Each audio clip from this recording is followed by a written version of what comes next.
যে সমস্ত শিক্ষার্থী রবীন্দ্র মুক্ত ওপেন স্কুলে ভর্তি হয়েছ মাধ্যমিকে অথবা মাধ্যমিকে ভর্তি হবে বলে ভাবছো, তারা হয়তো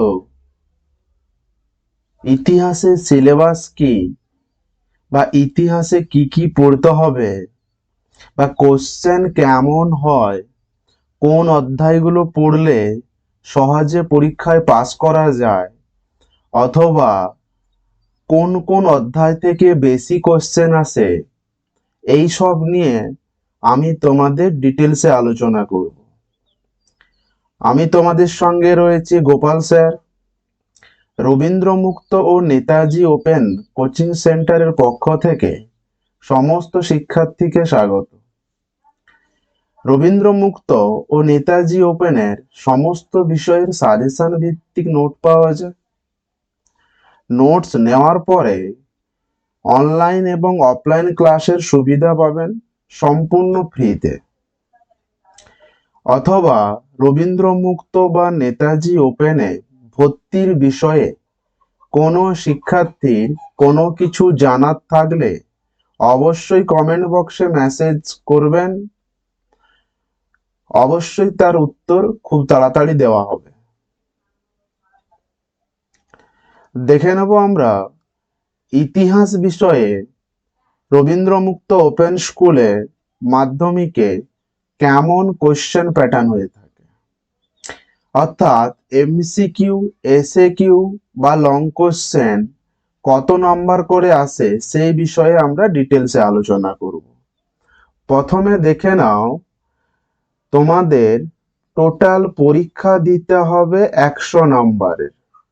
এই 100 নাম্বারের মধ্যে তোমাকে সেন্টারে গিয়ে 90 নাম্বারের পরীক্ষা দিতে হবে। অর্থাৎ রবীন্দ্র মুক্ত ওপেন স্কুলে কেউ যদি ভেবে থাকো যে বাড়িতে বসে পরীক্ষা দেওয়া যায়, তবে এই ধারণা সম্পূর্ণ ভুল। তোমাকে রেগুলারে মাধ্যমিকে যেমন আলাদা স্কুলে অর্থাৎ সেন্টার অন্য জায়গায় পড়ে থাকে, এক্ষেত্রেও তোমার সেন্টার পড়বে কোনো একটা স্কুলে, সেখানে গিয়ে তোমাকে 90 নম্বরের পরীক্ষা দিতে হবে। আর পরীক্ষায় যখন ফর্ম ফিল আপ করবে তার আগে তোমাকে প্রজেক্ট জমা দিতে হবে। প্রজেক্ট তোমাদের 10 নম্বর। সাধারণত প্রত্যেকটা স্কুলে এই প্রজেক্টে 10-এর 10 দিয়ে দেয়। এবার প্রজেক্টে কি লিখতে হবে, কি লিখবে, প্রজেক্ট কিভাবে লিখবে, এই নিয়ে আমি পরবর্তী ভিডিওতে আলোচনা করব। প্রত্যেকটা তথ্য সঠিকভাবে পেতে, সবার আগে পেতে অবশ্যই চ্যানেলটি সাবস্ক্রাইব করে রাখবে। তাহলে কি বললাম আমি, থিওরি পরীক্ষা তোমাদের হবে 90 নাম্বারের। তার জন্য টাইম থাকবে 3 ঘন্টা 15 মিনিট।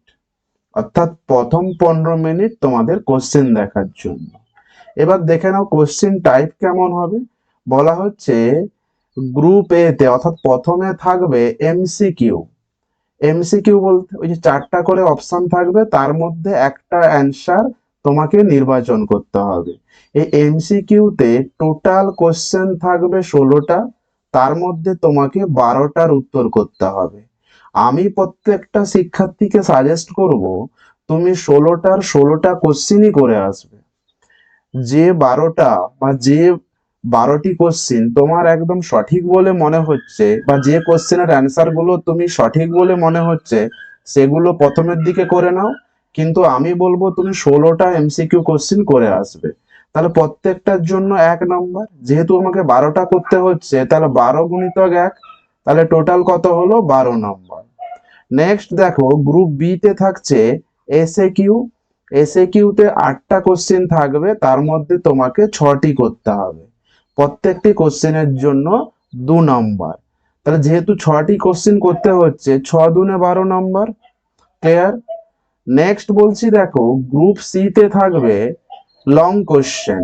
ঠিক আছে, মানে সংক্ষিপ্ত অ্যান্সার। সংক্ষিপ্ত অ্যান্সারে এখানে টোটাল 12টা কোশ্চেন থাকবে, আমাদের করতে হবে 9টি প্রশ্নের উত্তর। প্রত্যেকটি কোশ্চেনের নাম্বার থাকবে 4, অর্থাৎ 9 4 36।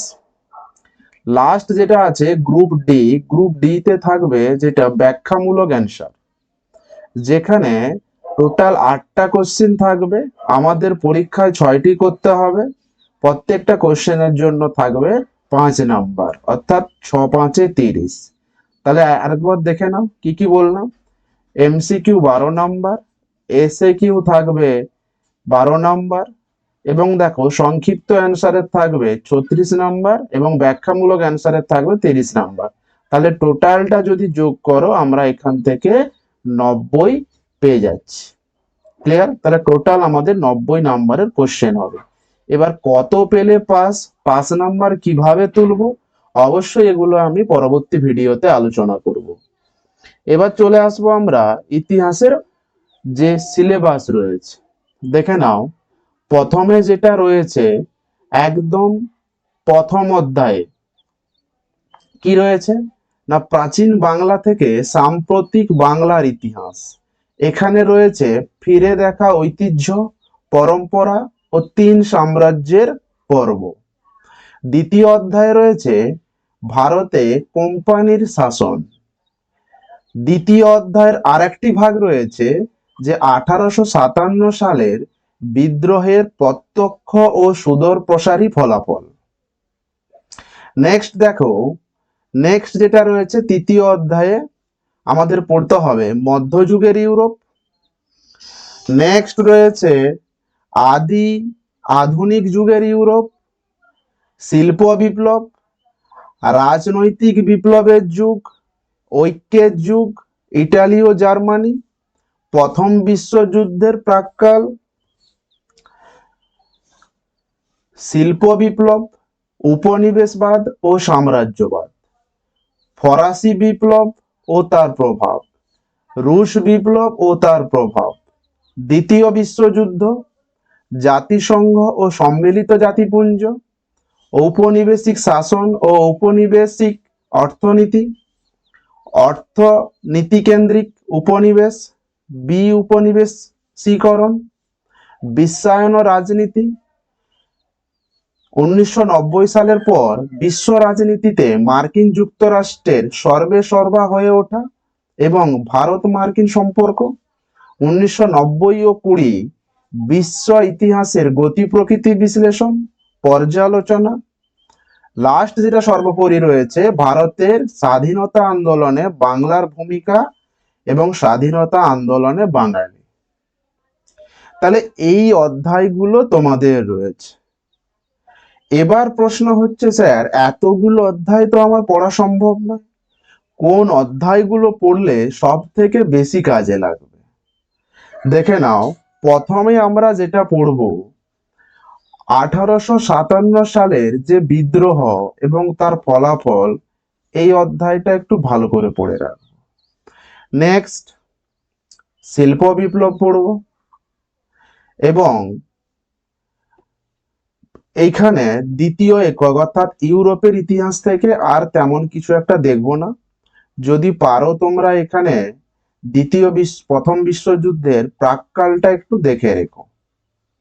নেক্সট দেখো, আমরা তৃতীয় একক থেকে অর্থাৎ এই যে শিল্প বিপ্লব ও তার পরবর্তী আন্তর্জাতিক রাজনীতি, এখান থেকে বেশি করে পড়বো।